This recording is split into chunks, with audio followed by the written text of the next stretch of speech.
Mis asja? Keera sinna poole. Kuhu nüüd? Ära sega. Juht ristteel. Juhtimiskoolitajad Aili Nurmeots ja Ruti Einpalu arutavad, kas keerata vasakule või paremale, põhja või lõunasse või muidu võid sattuda tupikusse. Jälgi päriselu juhtumitega juhtimispodcasti. Juht ristteel.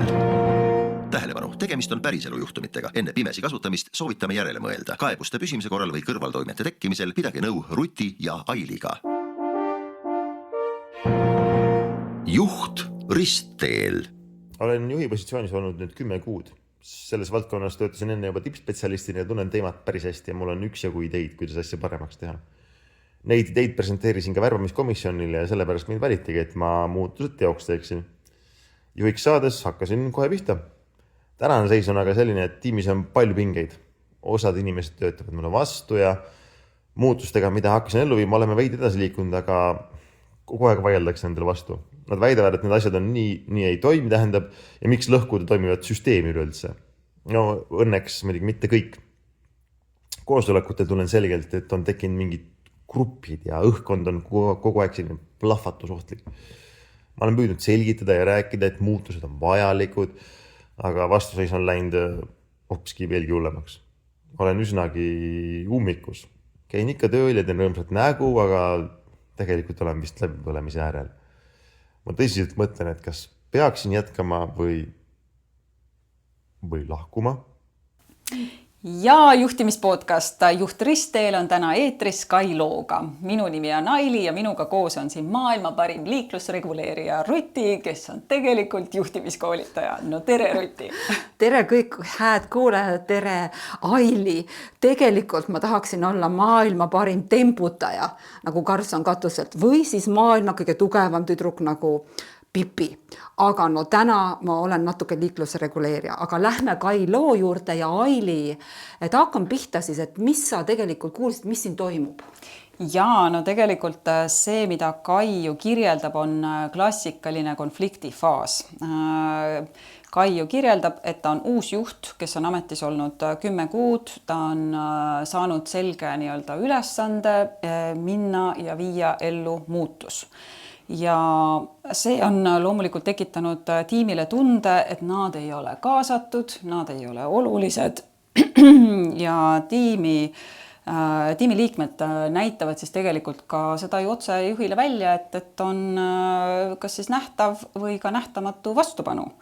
Ja juht peab ju seejuures ikkagi täitma seda tellimust, et ta peab need muutused kuidagi ellu viima.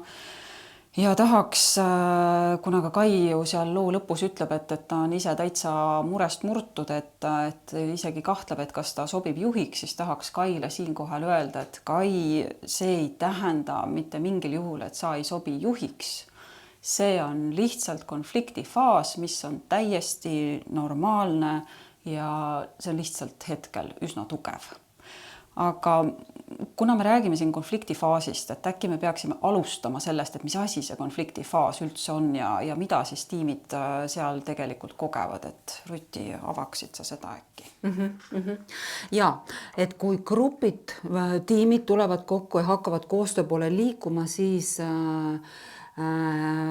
räägitakse 4 faasist. See on siis sõltuvusfaas, konfliktifaas, millega meil siin tegu on, eraldumisfaas ja koostööfaas. Ja need on siis nagu loodusseadused, ehk siis nad käivituvad iga olulisema muutuse korral. Ja siin selles Kai loos on siis tegelikult 2 suurt muutust korraga. Üks on siis see, et Kai on uus juht. Ja teine on siis see, et ta tuleb tegelikult mingisuguse oma agendaga ja toob kaasa muutuse. Ehk siis ta tuleb ja ütleb kas nähtavalt või nähtamatult, et nüüd tuleb hakata muutuma, nüüd tuleb hakata teisi asju ümber tegema. Ja no mida siis mis konfliktifaasi iseloomustab, et seal on siis, eks ole, kas avalik või varjatud vastupanu, siis muidugi tekib tiimi rahulolematus, võimuvõitlus võib-olla, leerid, nagu siit loost me ka kuuleme, eks ole, võib-olla ka süüdlase otsimine. Ja nüüd siin on üks oluline asi, et tasub teada, et konfliktifaas on midagi muud, kui tiimis on lihtsalt konfliktid. Ehk siis konfliktifaasi iseloomustab tegelikult see, et see pinge ja rahulolematus haarab tegelikult peaaegu tervet tiimi. Ja tavalise konflikti puhul võib olla, et see on mingi paari inimese vahel või 2-3 inimese vahel, see on hoopis midagi muud. Ja muidugi konfliktifaasi siis iseloomustab tegelikult emotsioonide rohkus ja seda, et kõik osapooled tegelikult tunnevad ennast kehvasti. Tiimiliikmed on rahulolematud ja juht ka tegelikult tunneb ennast väga kehvasti, tihtipeale siis juhi oskustest pettutakse, inimesed vaidlevad, mõnikord nad susisevad kusagil kohvinurkades, eks ole. Ja nõnda see siis on. Üks hea uudis on see, et valdavalt see läheb mööda, et need grupi arengufaasid on nagu loodusseadused, nii nagu kevad, suvi, sügis, talv, ehk see on midagi, mis paratamatult tegelikult juhtub ja nõnda nagu talvest saab kevad, nõnda läheb see konfliktifaas ka mööda. Ainult, et mõnikord võib juhtuda siuke lugu, et kui konfliktifaas on väga-väga tugev, siis ta nagu ei lähe lihtsalt mööda, vaid võib-olla tuleb sekkuda ja teha mõningaid muutusi, mis ei ole inimestele meeldivad.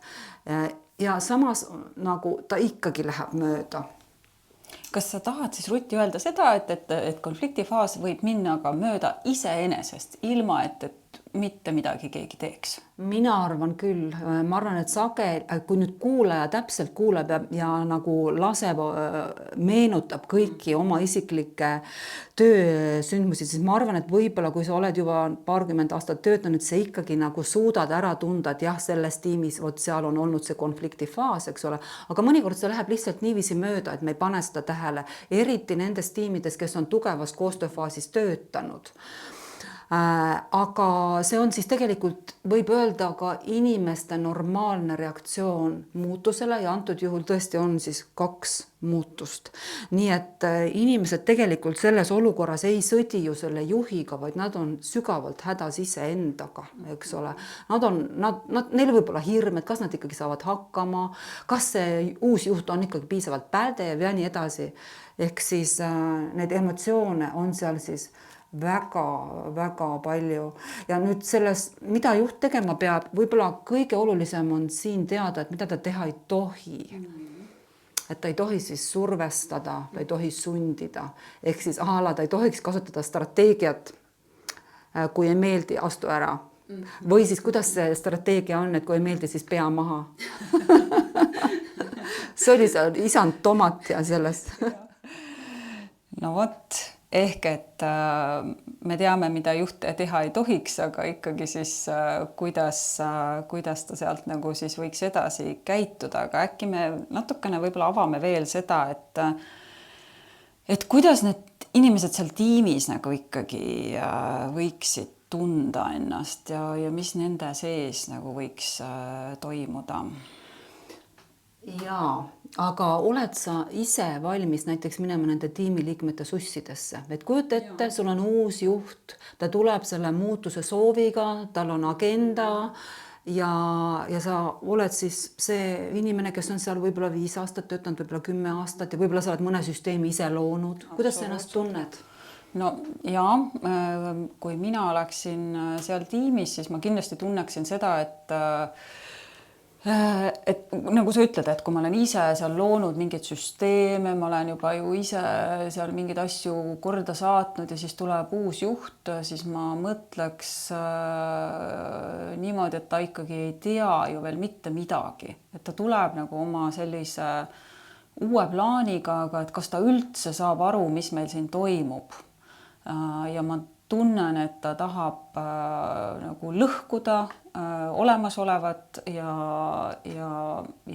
ma ilmselt tunnen ka seda, et minu eelnevat tööd tegelikult ei austata, et kõik see, mida ma olen senini teinud, on vale ja see tekitab päris suurt vastupanu, sest ma ju ei taha tunda, et kõik see, mida ma senini teinud olen, on mõttetu. Päris vastik tunne, eks ole? Päris vastik tunne,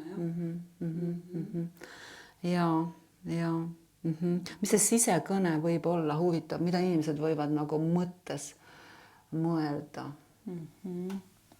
No see sisekõne, ma arvan, et on ikkagi see, et ta ei saa meist aru, ta tahab tulla mingisuguse asjaga, mille nagu kasutegurist mina võib-olla ka päriselt ei saa aru ja ma ei osta seda isegi ära. Aga võib-olla vaataks ka seda poolt, et mis selle juhi peas siis ikkagi toimub. Ma proovin siis nagu minna natukene selle juhi sussidesse, eks ole. No sealt kirjeldusest me natuke saime vihjeid ka, eks ole, tõenäoliselt tunneb ta ennast ikkagi väga kehvasti. Tõenäoliselt ta on väsinud, üle töötanud, tõenäoliselt võib tunda ka lootusetust. Võib-olla ta mõtleb, et ma olen läbi kukkunud, äkki ma ei saagi hakkama, eks ole. Ja nüüd nagu ta siin, nagu Kai meile siin kirjutas tegelikult, et ta tegelikult peidab selle sellise nagu maski taha, et kõik on hästi, ma olen rõõmus, ma olen tugev, ma saan hakkama, eks ole. Ja ma arvan, et kõige hullem, mis nüüd tekib, on see dissonants, eks ole. Et inimesed ei mõista juhti enam, et neile tundub, et see juht, ehk siis antud loos siis Kai on tugev, raudrüüs seljas, tundetu, empaatia võimetu ja tekib siis see totaalne üksteise mõistmatus. Jah, väga nõus, et just see dissonants nende nii-öelda sõnade ja tegude vahel on ju, et seda on raske mõista inimestena. Aga kui liiguks siit lahenduste juurde, et mis neid erinevaid lahendusvariante siin siis on? Vaatame siis igasuguseid, eks ole. Nii nagu Kai tegelikult meile oma kirjas kirjutas ka, et on põhjendanud ja selgitanud, miks see kõik vajalik on, eks ole. Siis ma arvan, et üks variant ja see on väga levinud variant ongi ilmselt see, et mul on nagu tellimus, mulle öeldi, et sa tee see muutus ära, eks ole, ja nüüd ma ikkagi lähengi seda täitma, et mul on vaja see muutus ära teha, see on siililegi selge, ma argumenteerin ja põhjendan, seletan ja mida rohkem ma seletan ja mida rohkem ma põhjendan, seda rohkem tegelikult inimesed vastavad vastupanuga. Ehk siis juhtub tegelikult see, et asi läheb hullemaks. Ja järjest enam siis inimesed tajuvad, et see juht ei mõista meid. Tal ei lähe korda meie arvamus. See ongi vist see, mis nüüd Kaiga on tegelikult enam-vähem nagu juhtunud, eks ju. Ehk siis see pinge on kerinud nii suureks ja nüüd inimesed tajuvad nagu, et olukord on hull ja siis nad näevad, et juht on naeratav. Palun väga, täiesti ebaloogiline. Juht on naeratav ja nüüd võib tekkida tegelikult selline soov ka, et ma veel nagu ikkagi annaks talle. Et kas ta saab lõpuks aru, et no see on jabur, mis ta teeb. Just. Ja teine variant tegelikult võib ju olla ka see, et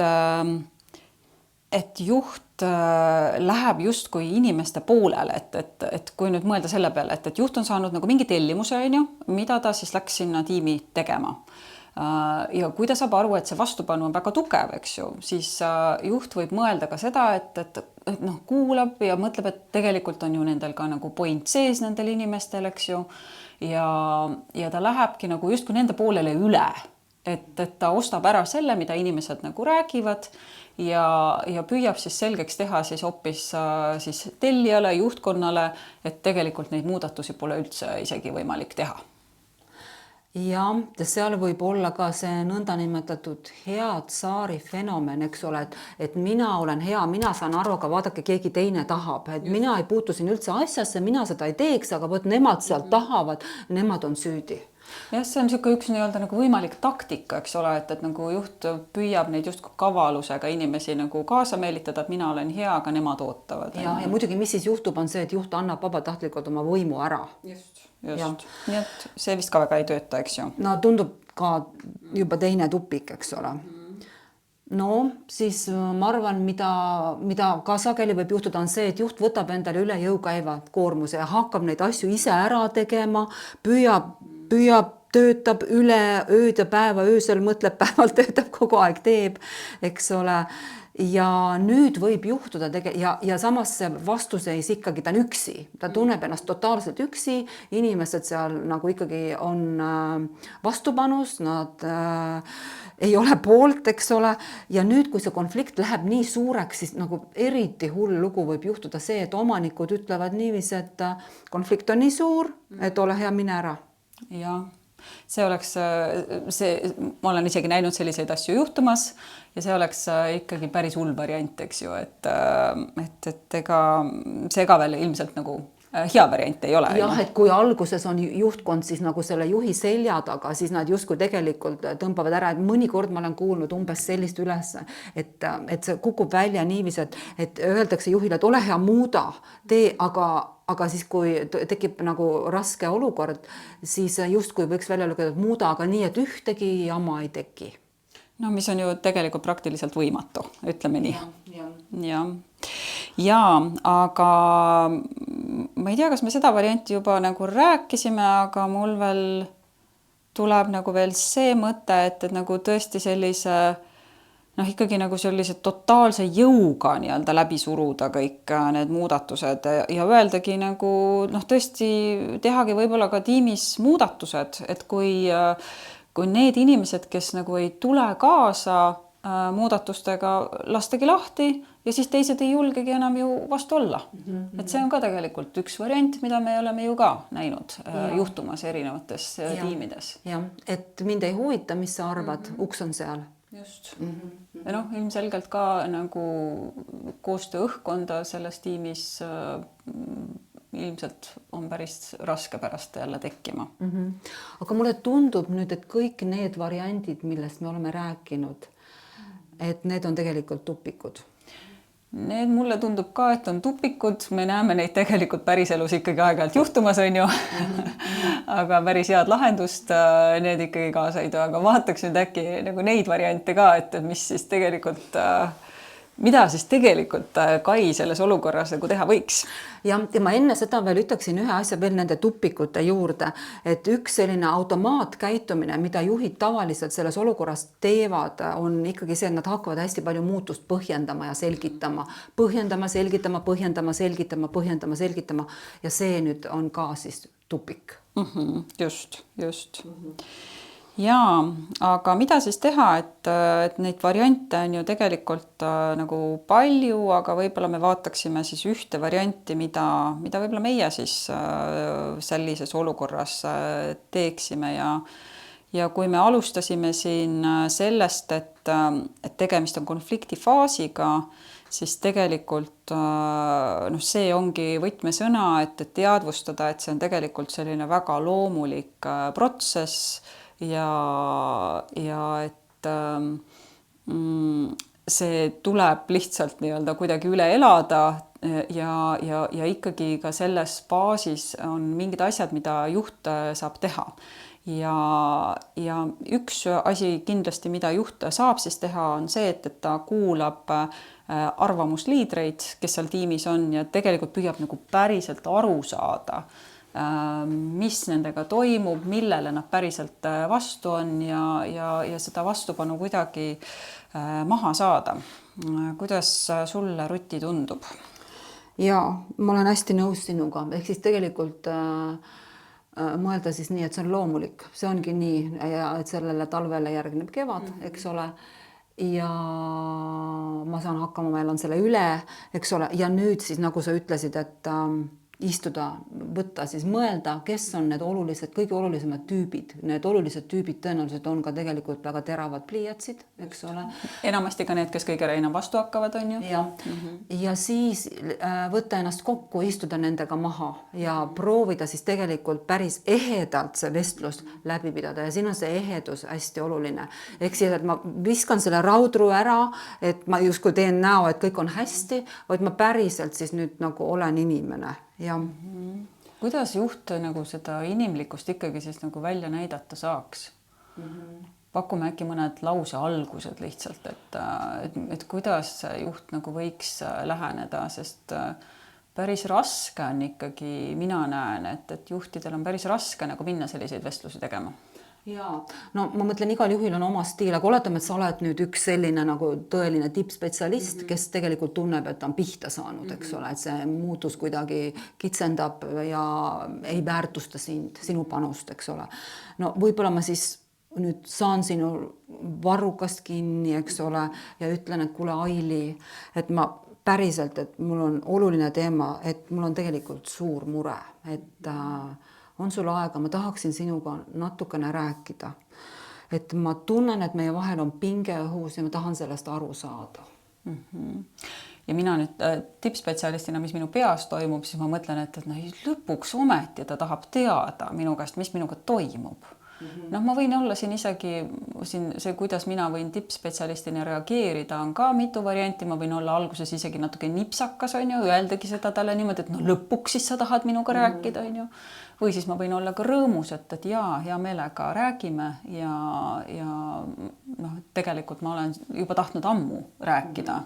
Ma mõtlen, et kui sa ütleksid mulle nipsakalt, et jaa, et no räägime, siis ma võib-olla ütleksin veel korra, et Aili, et ma tajun, meie vahel on pinge ja ma nagu väga tahan aru saada. Et ma veel kord nagu hästi tugevalt tegelikult ütleksin, et minu jaoks on see oluline, ma tajun seda pinget, et räägime. Jaa.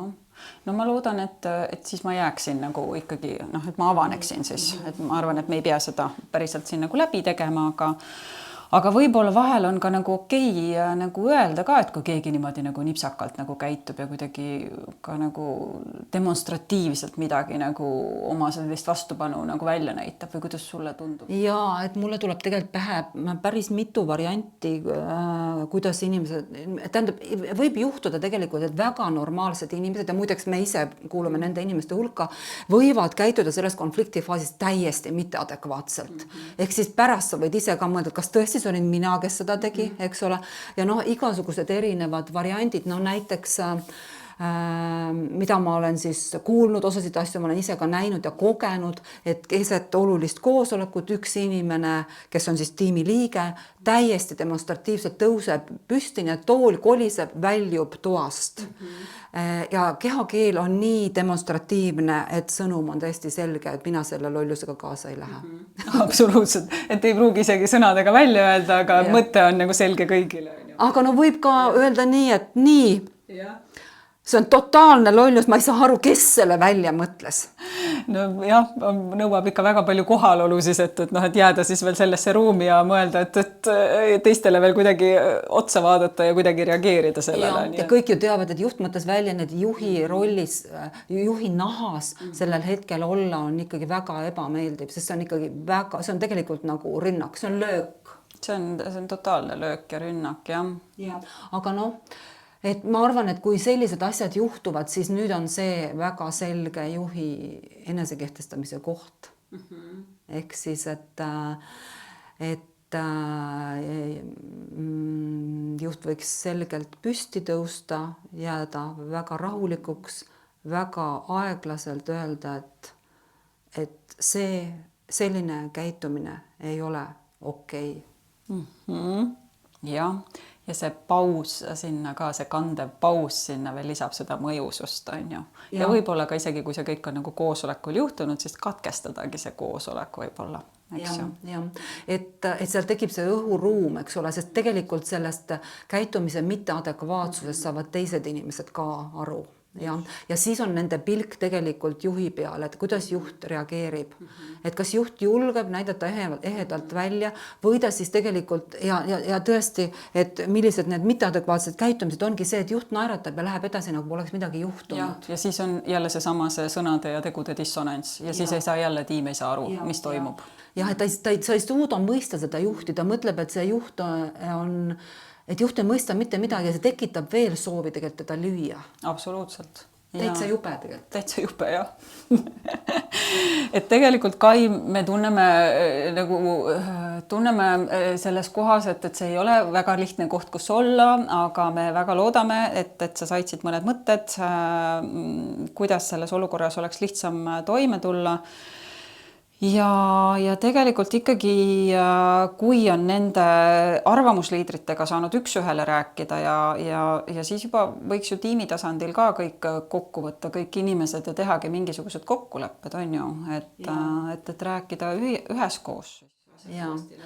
Ja Aili, sa oled, ma tean, väga tugevalt selle poolt, et tiim võiks kokku võtta ja need asjad nagu selgelt laua peale panna ja siin on ilmselt see koht, kus nagu uuendada reegleid ja küsida, kuidas me koos toimime, kuidas me saame nii edasi minna.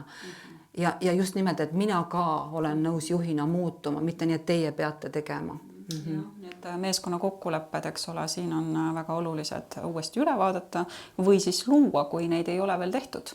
Sest ka seda mina näen ikkagi, et ega alles selles konfliktifaasis vahel me neid kokkuleppeid hakkamegi tegema.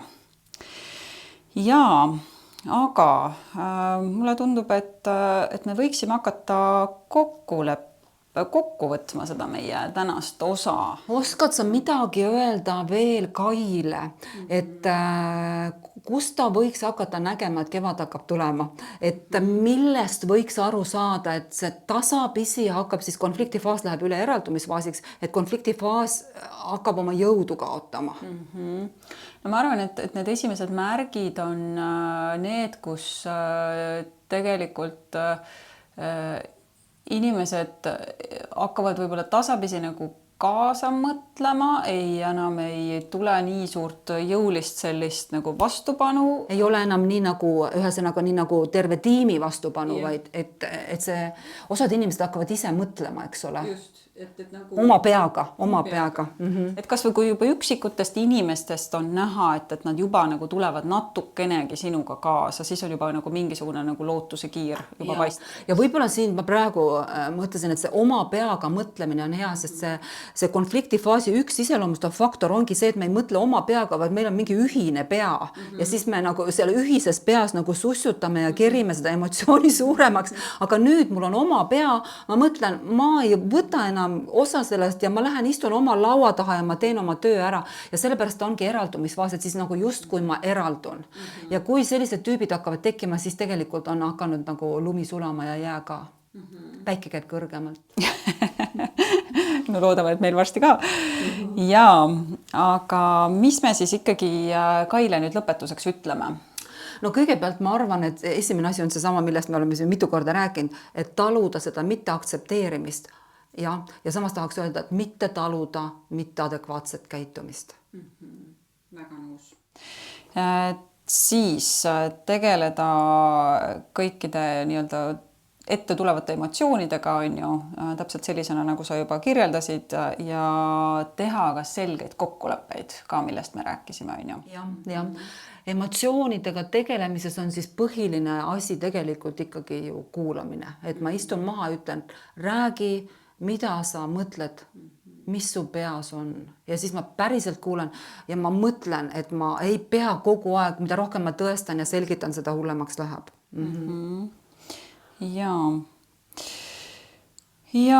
No siis ikkagi ütleme üle veel selle ka, et tõesti vajadusel kehtesta.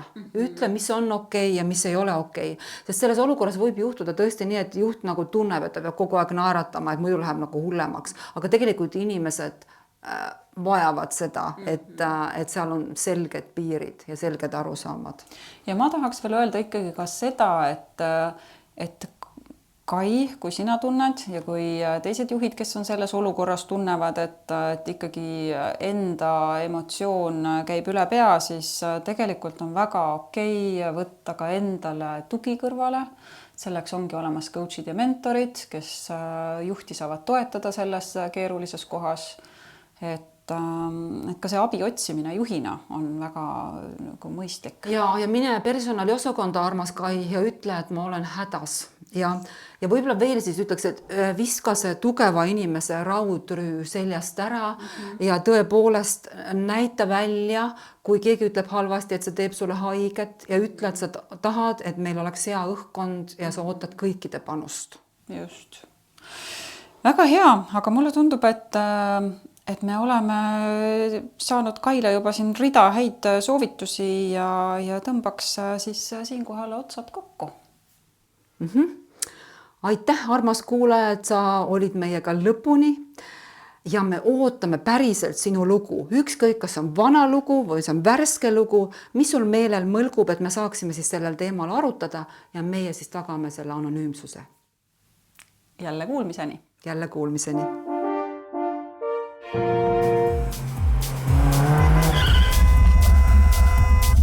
Oota, mis asja? Keera sinna poole. Kuhu nüüd? Oota, ära sega. Juht ristteel. Juht, kui soovid, et sinu juhtum ristteele asetatakse ja talle õige suund leitakse, saada oma loo kirjeldus e-mailile juhtristteele@gmail.com. Ruti ja Aili muudavad loo anonüümseks ja kajastavad juhuvaliku alusel. Ruti ja Aili ei vastuta selle eest, et pakutud lahendusvariandid sinu tingimustes kindlasti sama tulemuse annavad. Juht ristteel.